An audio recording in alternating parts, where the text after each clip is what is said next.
తాతయ్యగుంట గంగమ్మ జాతర సందర్భంగా చేపట్టిన శోభాయాత్ర కన్నుల పండుగల నగర వీధుల్లో వైభవంగా సాగింది. తిరుపతిలోని అనంత వీధి నుండి టీటీడీ చైర్మన్ భూమన కరుణాకర్ రెడ్డి ఆధ్వర్యంలో గంగమ్మ జాతర శోభాయాత్ర నిర్వహించారు. శోభాయాత్రలో TTD chairman Bhumana Karunakar Reddy, MLA అభ్యర్థి భూమన అభినయ్ రెడ్డి, నగరపాలక సంస్థ మేయర్ డాక్టర్ శిరీషాలు గంధం పూస్తూ కేరింతలతో అత్యంత అద్భుతంగా శోభయాత్ర నడిచింది. తాతయ్యగుంట గంగమ్మ ఆలయ పునర్నిర్మాణం అయినప్పటి నుండి జాతరకు భక్తులు లక్షలాదిగా తరలివస్తున్నారన్నారు. జాతరలో వివిధ వేషధారణలతో భక్తులు అమ్మవారిని దర్శించుకుంటున్నారని తెలిపారు. ఈ 5 రోజులుగా అమ్మవారిని దర్శించుకునేందుకు భక్తులతో ఆలయం కిక్కిరిసిపోయింది. చివరి రోజున గంగమ్మ జాతరలో చెంపనరికి అమ్మవారిని శాంతింపచేయడంతో జాతర ముగుస్తుందన్నారు.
గంగమ్మ తల్లి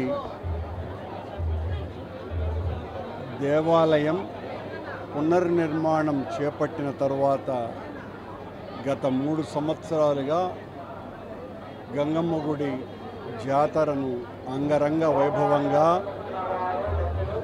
వైభవోపేతంగా బ్రహ్మోత్సవాల తరహాలో అమ్మకు జరుపుతున్నాము. గత 3 సంవత్సరాలుగా ఈ శోభాయాత్రలో వేలాది మంది కళాకారులు, తిరుపతికి సంబంధించిన అమ్మ భక్తులందరూ కూడా భక్తి ప్రపత్తులతో పాల్గొని అమ్మ దేవాలయ ప్రాశస్త్యాన్ని అనంతంగా చాటి చెప్పేటువంటి ప్రయత్నం చేస్తున్నారు. ఈరోజు 5వ రోజు. దేవాలయము ఊరు అంతా కూడా కిటకిటలాడిపోయింది రంగు వేషధారణలతో. భక్తులు అనేక రూపాలలో గంగమ్మ నామస్మరణ చేస్తూ తిరుపతి పురవీధులన్నీ కూడా మ్రోగిస్తూ జై గంగమ్మ తల్లి అంటూ ఈ రోజున అనంత వీధి దగ్గర నుంచి అమ్మవారి గుడి వరకు ఈ శోభాయాత్ర జరిగింది. రేపు 6వ రోజు, ఎల్లుండి ఆఖరి రోజు. ఆ తర్వాత రాత్రి చెంప నరకటంతో ఉదయాత్పూర్వం జాతర ముగుస్తుంది. ప్రతిరోజు కూడా వేలాది మంది భక్తులు అమ్మవారి దర్శనం చేసుకుంటున్నారు. గంగమ్మ తల్లి వైభవాన్ని విశ్వవ్యాప్తం చేయటానికి అత్యంత పురాతనమైన దేవాలయమైన ఈ గంగమ్మ దేవాలయాన్ని మరింతగా తీర్చిదిద్దటానికి మేము ఎల్లప్పుడూ కూడా అమ్మ భక్తులంగా ఎల్లవేళలా కృషి చేస్తూనే ఉంటాం. గత 3 సంవత్సరాలుగా మేము చేసినటువంటి గంగమ్మ దేవాలయ జాతర నిర్వహణోత్సవాలే ఇందుకు ఉదాహరణ. భవిష్యత్తులో కూడా ఇలాగే జరుగుతాయి, చేసి తీర్తామని తెలియజేస్తాం.